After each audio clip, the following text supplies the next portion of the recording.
What's up, everybody? It's your coach. I wanted to share this is the message right here by one of my most favorite people ever in the sports world. I tell Sal Stewart Sr. that his ear must ring 3-4 times a day because I always bring up his example of how he's worked with his son to everybody that I know that's in this baseball and sporting world. As I look at this past weekend at the All-American game, top players in the country, kids that are throwing 100 miles per hour, exit velocity 100s, that's very rare talent. I understand that, and it's very easy for us to look back and say, oh, of course the parents of these kids that are the best are very chill and they're not worried because their kids don't fail. But here's the interesting part. Not one of these guys knew their kids were gonna crush it.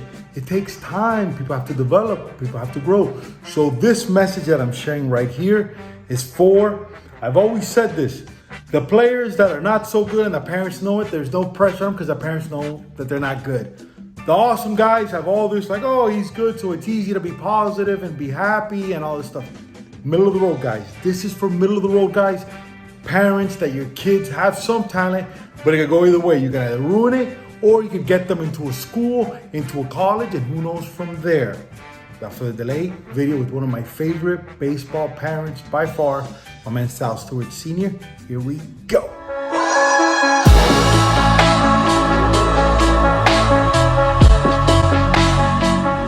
So this is behind the scenes stuff with my man Sal Stewart Sr. Said something about being your son's helper, right? Talk to me about that. From the age of 8, you think, or 5 to 12, you were his coach, and then you stopped. Talk to me about that. So from 5 to 12 was the time that I felt like I had to mold him and teach him of what a man needs to do when the time comes. And those years, I think, are very important for a father to be there for the kids and the son. But once he turned 12, then I just became a ball boy. I just became his helper. If he needed teamwork, I was there. If he needed front toss, but I just became something that it was whatever he needed. It was no longer about me anymore. It was all about him. So how are you able to control your ego, man? Because I'm sure at some point you knew you had a talented son. How were you able to control that and stay humble?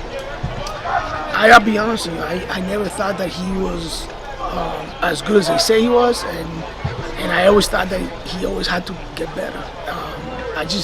I never settled for the idea of that he was good. You know, the per se thing about, oh, he's good, he's whatever. I just never fell into that. And we just worked. I believe in working and not buying into all this other stuff that is the noise from outside. Having to push your son.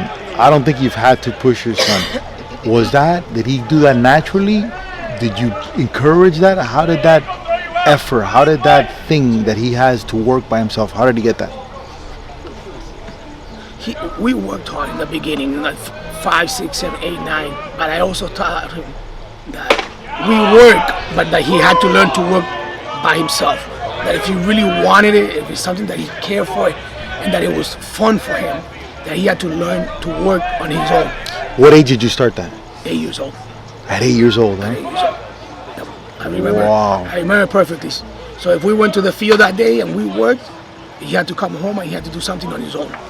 Whether it was push-ups or jumping, just something that he did on his own that had nothing to do with me. And I think that's eventually helped him to do more and more on his own. And right now, like I said, I'm just a ball boy now.